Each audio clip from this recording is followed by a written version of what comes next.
পাশ করে বহু কষ্টেই electrical engineering বিভাগে, কিন্তু ইলেকট্রিক্যাল ইঞ্জিনিয়ারিং করলাম না, বরং এই উপমহাদেশে প্রথম চলচ্চিত্রবিদ্যা বিভাগের প্রতিষ্ঠা যে আমাদের মতন সামান্য মানুষের হাত ধরে হলো, নবম পরিকল্পনায় বিশ্ববিদ্যালয়ের অনুদান উদ্যোগ যে ফিল্ম স্টাডিজকে একটা আলাদা বিষয় হিসেবে স্বীকৃতি দিলেন, এখন সেটা অনেক জায়গায় ছড়িয়ে গেছে, সেটাই যে আমরা প্রথম থেকেই যুক্ত ছিলাম অধ্যাপক হিসেবে, তার অন্যতম কারণ ঋত্বিক ঘটক। তিনি এমন জাদুকর যিনি ইলেকট্রিক্যাল ইঞ্জিনিয়ারিংয়ের মায়াময় পৃথিবী থেকে ছিনিয়ে নিতে পারতেন একজন ছাত্রকে। যুগে যুগে যেন শিক্ষকরা এরকমই হন। এক্ষুনি কথা হচ্ছিল যে পুনে ফিল্ম ইনস্টিটিউটে তিনি কী করেছেন। যদি গল্প বলার কথা হয়, পুনে ফিল্ম ইনস্টিটিউটের বিখ্যাত ছাত্র মনিকা ও Kumar Sahani, Times of India আমাকে কুমার সাহানির সঙ্গে একটা বড় কথোপকথনের সুযোগ করে দিয়েছিল, যাতে সাক্ষাৎকার নয়, আমি কথা বলবো, কুমারদাও কথা বলবেন। তাতে আমি দেখছিলাম যে ওর ছাত্ররা কেউই, এই মনিকা ও কুমার সাহানি, জন আব্রাহাম, কে মহাজান, রেহানা সুলতান, এমনকি যারা ওর অযোগ্য ছাত্র বিধু বিনোদ চোপড়া বা সুভাষ ঘাই, তারাও ওকে কখনো নাম ধরে ডাকেন না। বাঙালি মেয়েরা যেমন ভাসুরের নাম নেয় না, তেমনি গ্রেট মাস্টার হিসেবে কথা বলেন।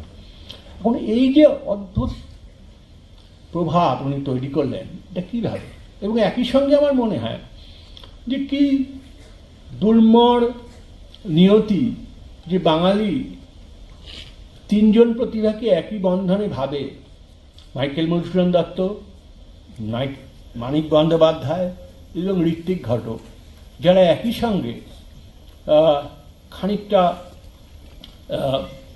অভিশাপ তাড়িত হয়ে পানাশক্তি বা অন্য কিছুতে তাদের জীবন অকালে ছেদ টেনে দিয়েছেন তাদের জীবনে। মাইকেল 50 বছর, মানিক বন্দ্যোপাধ্যায় 46 বছর, ঋত্বিক ঘটক 50 বছর।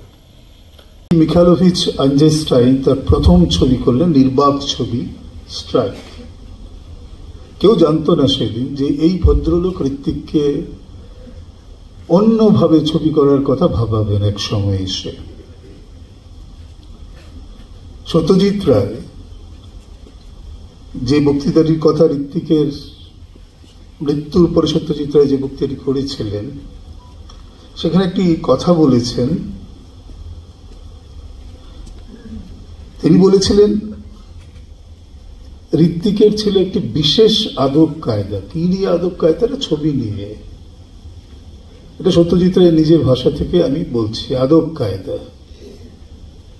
অনেকে এটা নিয়ে বিতর্ক করেছেন যে আদব কায়দা ব্যাপারটা কি, মানে ঋত্বিক এটা আদব কায়দা কি, এটা কি খুবই একটা ব্যক্তিগত বিষয় যে করছেন, যেটা এতদিনকার চলচ্চিত্রের যে রীতি বা তার যে একটা ধারা তৈরি হয়েছে তার থেকে বেরিয়ে গিয়েছিলেন ঋত্বিক, সেটা সঞ্জয় মুখোপাধ্যায় বললেন আপনাদের। এবং আরেকটি কথা উনি বলেছিলেন যে সত্যজিৎ রায় বলেছিলেন যে ঋত্বিকের জোর ছিল তার দেশীয় শিকড়ে। এই নিয়ে পরবর্তী সময়ে আমাদের যখন আমরা যখন কলেজে পড়ি 1982 সাল, তখন মহারাষ্ট্রে যে কথাটা উনি বলছিলেন, পশ্চিমের ঋত্বিককে নিয়ে যতটা চর্চা হয়েছিল, প্রথম ঋত্বিকের ছবি নিয়ে চেষ্টা হয়েছিল যে একটা পূর্ণাঙ্গ আলোচনার বই তৈরি করার। আশিস রাধাধ্যক্ষ, যিনি কিছু সময় টাইমস অফ ইন্ডিয়াতে কাজ করেছেন, তিনি একটি ঋত্বিকের উপর ছবি করেছিলেন, রিটার্ন টু এপিক। এই যে শিকড় এবং এপিকের কাছে যাওয়া,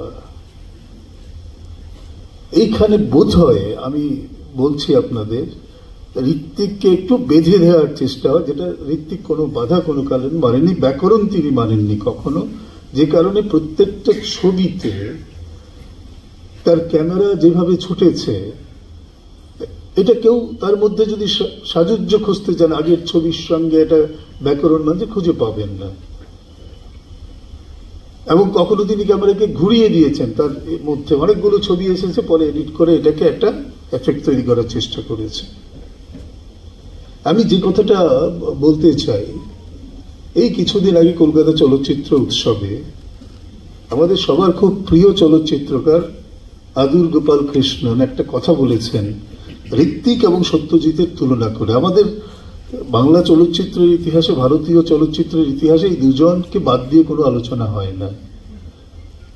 তিনি একটা জিনিস শ্রোতাদের যারা শুনছিলেন তাদের দৃষ্টি আকর্ষণ করার চেষ্টা করেছিলেন যে আমাদের মনে রাখতে হবে সত্যজিৎ রায়ের প্রেক্ষাপট বা ব্যাকগ্রাউন্ড ছিল তিনি ছবি আঁকতেন এবং ঋত্বিক এসেছেন নাটক থেকে। তিনি নিজে নাটকে অভিনয় করেছেন, নাটক লিখেছেন, নাটকে নির্দেশনা দিয়েছেন, তারপরে তিনি সেখান থেকে চলে এসেছেন চলচ্চিত্রে। আদুর এই কথাটা এই কারণে বলেছেন যে সংলাপ রীতি বা সংলাপটা কি আবেগে বলবেন, কতটা জোরালো ভাবে বলবেন, তিনি ইঙ্গিত করার চেষ্টা করেছেন সত্যজিতের মধ্যে যে ধরনের এক ধরনের সংহতি, যেটাকে আমরা হারমোনি বলি, সেটা রাখার চেষ্টা হয়েছিল। সেটা ঋত্বিকের ছবিতে আমরা পাবো না, কারণ তার নাটকীয়তার ব্যবহারের জন্য। এই ক্ষেত্রে এসেই যাবে, উনি বলেছেন সেটা যে সার্গেই আইনস্টাইনের কথা।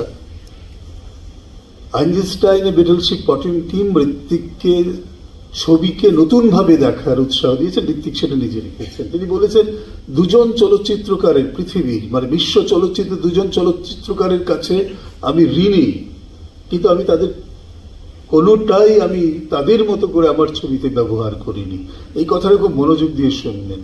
তাদের কাছে আমি ঋণী, তারা আমাকে ভাবতে শিখিয়েছেন, কিন্তু তাদের মতো করে কোনো কিছুই আমি ব্যবহার করিনি। আমি ব্যবহার করেছি আমার মতো করে, আমি যেভাবে ছবিকে বুঝেছি, আমি যেভাবে আমার সমাজকে আমার সময়কে বুঝেছি সেইভাবে। দুজন চলচ্চিত্রকার, একজন হচ্ছেন সের্গেই মিখাইলোভিচ আইনস্টাইন, আরেকজন হচ্ছে লুই বুনুয়েল।